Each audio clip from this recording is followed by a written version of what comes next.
Hi friends, welcome back. सिर्फ 50 घंटों के भीतर सेना ने कर दी भयंकर कार्रवाई, उड़ा दिए सब लॉन्च पैड्स। हो चलो देखें, वीडियो शुरू करते हैं। वीडियो शुरू करने से पहले अगर आप चैनल पर नए हो और आपने अभी तक सब्सक्राइब नहीं किया तो जल्दी से पहले सब्सक्राइब के बटन और बेल आइकन को क्लिक कर लो ताकि आपको हमारे सारे न्यू वीडियोस के नोटिफिकेशन मिल जाएं जैसे हम अपलोड करें। अगर आपको वीडियो पसंद आता है प्लीज लाइक एंड शेयर। चलिए शुरू करते हैं। सबसे पहले तो मैं आप सभी से यही कहूंगा कि आप नीचे जाइए और भारतीय सेना की सब बढ़िया कामगिरी के लिए उसके नाम एक जय हिंद जरूर लिखे, क्योंकि आज भारतीय सेना ने पाकिस्तान को सच में दोहरा झटका दिया है। और ये झटका पाकिस्तान की सरकार, उसके नाकारा फौज और उसके ISIS के सरगना जरूर याद रखेंगे, क्योंकि आप ऐसा कह सकते हैं कि भारत ने POK में कुछ मिलिट्री वाले एक्शन लेनी शुरू कर दी है, जिसका खुद POK के लोग इंतजार कर रहे थे। तो चलिए बिना समय गवाए इस वीडियो की शुरुआत करते हैं। तो देखिए, लेटेस्ट मीडिया रिपोर्ट्स में बताया जा रहा है कि भारतीय सेना की ओर से LOC के उस पार यानी POK के नजदीक कुछ लॉन्च पैड्स पर लीगल मिलिट्री वाले एक्शन ली गई है। यानी पाकिस्तान ने जो अवैध लॉन्च पैड्स LOC के नजदीक बनाए थे, जिसकी मदद से पाकिस्तान अपने कैंडर्स भारत में भेजकर सेना के जवानों को मारने की कोशिश में था, उन्हीं लॉन्च पैड्स को सेना ने नष्ट कर दिया है। दरअसल पाकिस्तान के जो भी मेन लॉन्च पैड्स है वे POK के अंदर यानी जंगल के उस पार है, लेकिन ये वाले जो लॉन्च पैड्स पाकिस्तान बना रहा था वो LOC बॉर्डर के काफी नजदीक थे। अब नजदीक इसलिए बनाए जा रहे थे क्योंकि घुसपैठ करने में आसानी हो, जैसे चीन अरुणाचल की सीमा के पास दर्जनों गांवों का निर्माण कर रहा है। सेना के जानकारी के मुताबिक पाकिस्तान अपने लॉन्च पैड्स ट्रेनिंग या बम बनाने के लिए नहीं तो अपने कैंडर्स को पनाह देने के लिए बना रहा था। प्लस यहाँ ढेर सारा गोला बारूद भी स्टोर किया जा सकता था, जिनका इस्तेमाल करके भारत में बड़े से बड़े फिदायिन हमले किए जा सकते हैं। हमारी नजर इन लॉन्च पैड्स पर तब पड़ी जब हमारे सर्विलांस ड्रोन ने इन्हें अपने कैमरास में कैप्चर किए। फिलहाल ये लॉन्च पैड्स खाली थे क्योंकि इनका निर्माण कार्य शुरू था। भारत की ओर से पाकिस्तानी सेना को चेतावनी दी गई थी कि वो बॉर्डर के इतने नजदीक ऐसे पैड्स ना बनाए, ये सीज फायर का कारण बनेंगे। लेकिन पाकिस्तानी फौज ने एक नहीं सुनी। उसके बाद आपको पता होगा कि बारामूला में एनकाउंटर हुए, जिसमें हमारे 2 जवान शहीद हुए तो 9 पाकिस्तानी आतंकवादी मारे भी गए। फिर भी सर्च ऑपरेशन चलाए जा रहे और इन्हीं सब घटनाओं को देखते हुए भारतीय सेना ने उन अवैध पैड्स को नष्ट करने का फैसला लिया, क्योंकि संदेह था कि यहाँ पर भी कई जिहादी बना ले सकते और आगे के हमलों की प्लानिंग भी कर सकते। इसलिए बारामूला घटना के 50 घंटों के भीतर ही एक्सकैलिबर शेल्स दागकर इन पैड्स को तबाह कर दिए गए। और ये करना वाकई में जरूरी था, क्योंकि आज इन्हें नष्ट नहीं करते तो कल ये भारतीय सेना के लिए ही सिरदर्द बनते। और वैसे भी लॉन्च पैड्स POK के लोगों की जमीन हड़प कर जबरदस्ती बनाए गए थे, जिसका वे लोग भी विरोध कर रहे थे। पाकिस्तान आजकल भारत से असली मैदानी जंग करने के बजाय ऐसे प्रॉक्सी वॉर छेड़कर अपनी कायरता का प्रदर्शन कर रहा है। वैसे इस पूरी घटना पर मेरा आपसे एक सवाल है। अब इस सवाल का जवाब सच में मुझे पता नहीं, इसलिए आपसे जानना चाहता हूँ कि भारत के पास सब कुछ होते हुए भी भारत सरकार POK वापस क्यों नहीं ले रही, जबकि सेना प्रमुख ने तो ये भी कहा था कि महज 1.5 घंटे में हम POK में तिरंगा लहराकर समूचे POK को भारत में विलीन कर सकते।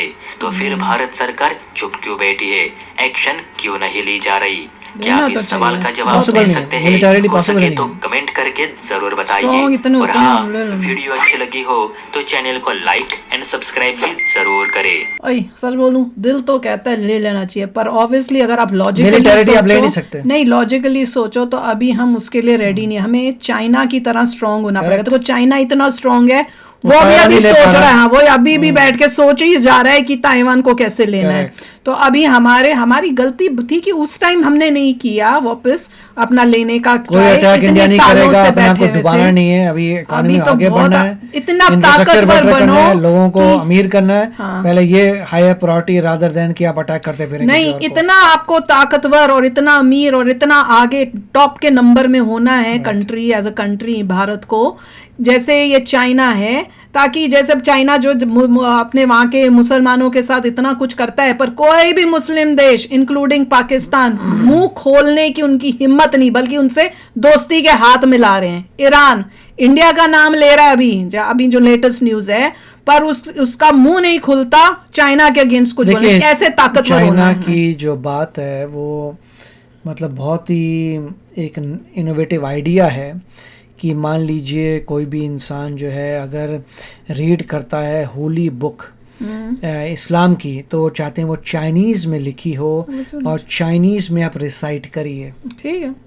तो कह रहे तुम चाइनीज़ हो, तुम रिलीजन को अडॉप्ट करो, that is fine, but it should be in a Chinese fashion, कि आप जो बुक पढ़ते हैं होली बुक वो चाइनीज़ में लिखी होनी चाहिए, जो आप लर्न करते हैं वो चाइनीज़ में होना चाहिए, जो आप रिसाइट करते हैं किसी के सामने वो चाइनीज़ वो इसलिए कर रहे हैं ताकि उनके अंदर ये हो कि हम चाइनीज हैं, उनके लिए नेशन पहले हो कि चाइनीज़ है, हम बोलते चाइनीज़ है, रिलीजन हमारे हो सकता है डिफरेंट हो, concept to reach God different हो, मगर है चाइनीज ही पूरा। हाँ, जैसे बाकी रिलीजन्स रहते हैं पर हैं हम वो चाइनीज, वैसे ही ये भी, क्योंकि मुसलमानों के अंदर ये ज्यादा होता है कि अपने देश से ज्यादा ये हम असी मुस्लिम तो सी मुस्लिम, वो वाली मेंटालिटी है, उसको वो हटा रहे हैं और कह रहे हैं भैया तुमने चाइनीज पहले हो। और खासकर बुक्स में भी अगर तुमने चाइनीज में लिखा है, कोई भी अथॉरिटी वाला उसको पढ़ के देख तो सकता है कि लिखा क्या है, उसमें कुछ गलत तो नहीं लिखा, और दूसरी लैंग्वेजेस में तो कौन उसको उसमें क्या क्या किताब में लिखा है कैसे पता कर सकता है, तो कंट्रोल फैक्टर भी उसमें आता है। मतलब वो कहने की बात ये कर रहे हैं कि तुम जो हो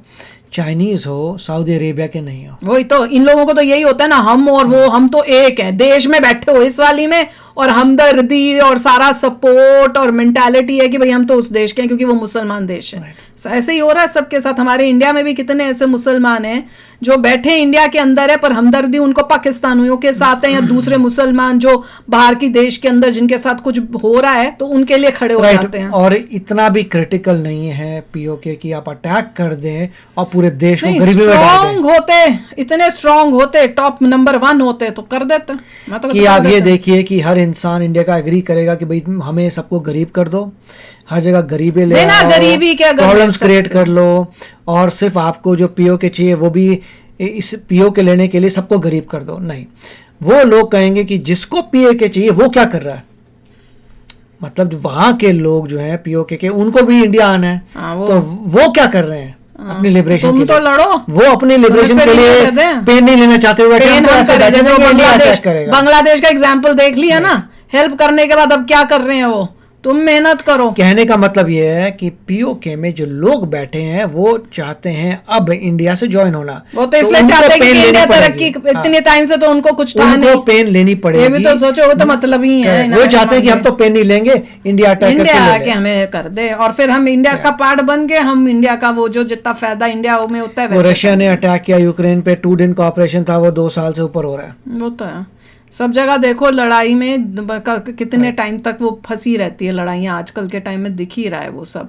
पर इसमें एक चीज़ है कि जो पाकिस्तान है वो किस टाइप का है पाकिस्तान, ये आंखें अगर अभी भी भारतीयों की ये देखकर आंखें नहीं खुलती तो भैया तुम लोगों से मैं बोलूँगी दिमाग से पैदल इंसान कोई नहीं है। इससे तुमको एक बहुत बड़ी लर्निंग मिलती है कि पाकिस्तानी रिएक्शन चैनल्स जो इंडिया की वाहवाही करते हैं उनको देखना बंद कर दो प्लीज। अगर तुमको पाकिस्तानियों के बारे में देखना है तो इंडियन चैनल्स के थ्रू देखो। इतने इंडियन चैनल्स हैं जो पाकिस्तानी कंटेंट पोस्ट करते हैं या उन पे रिएक्शन करते हैं, उनको देखो भैया। पाकिस्तानियों के चैनलों पे जाके मत देखो, इंडियन चैनल्स को देखो, उनका बट्ठा बिठाओ यार, उनका बट्ठा बिठाओ। तो चलो आप भी शेयर करो अपने थॉट्स, चलते हैं, मिलेंगे नेक्स्ट वीडियो में बहुत ही जल्द। Till then take care and bye bye. तो अगर आप मेरे इस चैनल पे नए हो तो जल्दी से सब्सक्राइब के बटन को हिट करो और बेल आइकन को क्लिक करो ताकि आपको मेरा जब नया वीडियो मैं लगाऊं आपको उसके बारे में जल्दी से पता चल जाए।